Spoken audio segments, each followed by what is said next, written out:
कांग्रेस प्रदेश अध्यक्ष नाना पटोले ने महाराष्ट्र में बढ़ती कानून व्यवस्था की समस्याओं और सरकार की नीतियों पर तीखा हमला किया। उन्होंने महाराष्ट्र में जंगल राज के आरोप लगाया और कहा कि राज्य में सुरक्षा की स्थिति बिगड़ी हुई है। उन्होंने विशेष रूप से पुलिस व्यवस्था में भ्रष्टाचार का जिक्र करते हुए कहा कि पुलिस विभाग में पैसे लेकर पोस्टिंग दी जा रही है और इससे अपराधों में वृद्धि हो रही है। पटोले ने संतोष देशमुख हत्याकांड को लेकर भी चिंता जताई और इस घटना को जातिवाद से जोड़ने की आलोचना की। उन्होंने कहा कि इन सरकार ने मराठा ओबीसी के बीच विवाद पैदा किया है, जबकि असली मुद्दे जैसे महंगाई और बेरोजगारी को नजरअंदाज किया जा रहा है।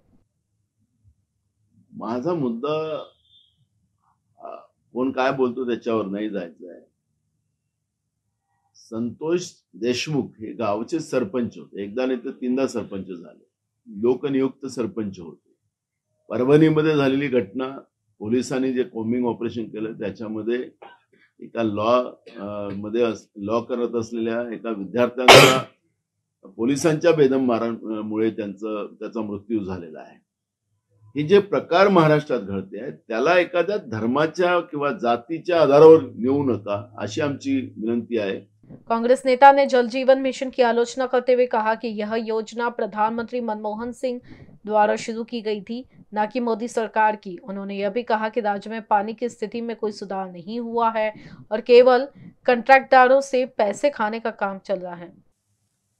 बघा, या योजनेमध्ये 50% राज्य सरकारचे आणि 50% केंद्र सरकारचे आहे।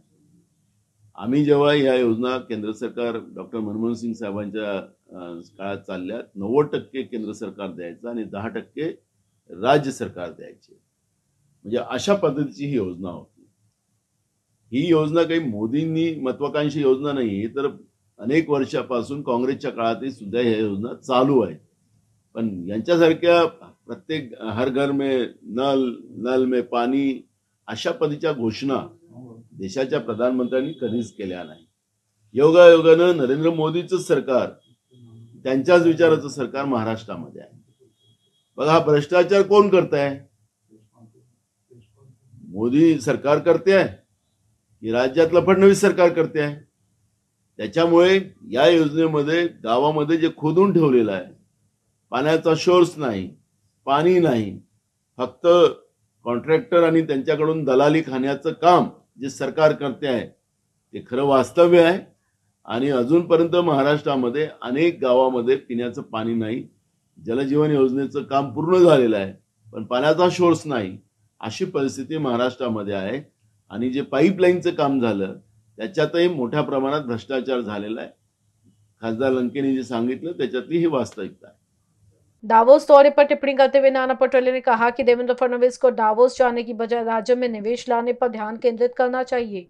साथ ही उन्होंने कहा कि राज्य को उद्योगों में 11वें स्थान पर गिरने के बाद दावोस जैसी यात्रा करना पैसों की बर्बादी होगी। बाइट। पटोले ने सरकार पर आरोप लगाया कि वह जन कल्याण के बजाय अपनी नीतियों से भ्रष्टाचार बढ़ा रही है और राज्य में माफिया गतिविधियां बढ़ा रही है, जैसे कि सुरजागढ़ में रेती माफिया की सक्रियता। अभिषेक पानसे की रिपोर्ट। एकनाथ शिंदे पण अनेकदा गेले, राज्यातलेच उद्योगपती घेऊन गेले, सरकारच्याच खर्चाने घेऊन गेले, त्याचा हिशोब त्यांनी दिला नाही की कोण कोण यांच्याबरोबर गेले। हीच नकल फडणवीसांनी करू नये, एवढीच आमची विनंती आहे।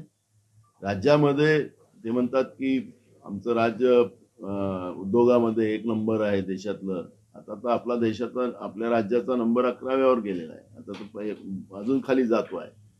आणि म्हणून माझा हे सरकारला प्रश्न आहे की दावोसला जाऊन राज्याच्या जनतेच्या पैशाची उधळपट्टी करण्यापेक्षा खऱ्या पद्धतीनं या राज्यामध्ये मोठ्या प्रमाणात विदेशी गुंतवणूक आली पाहिजे, फक्त घोषणेचा पाऊस नाही।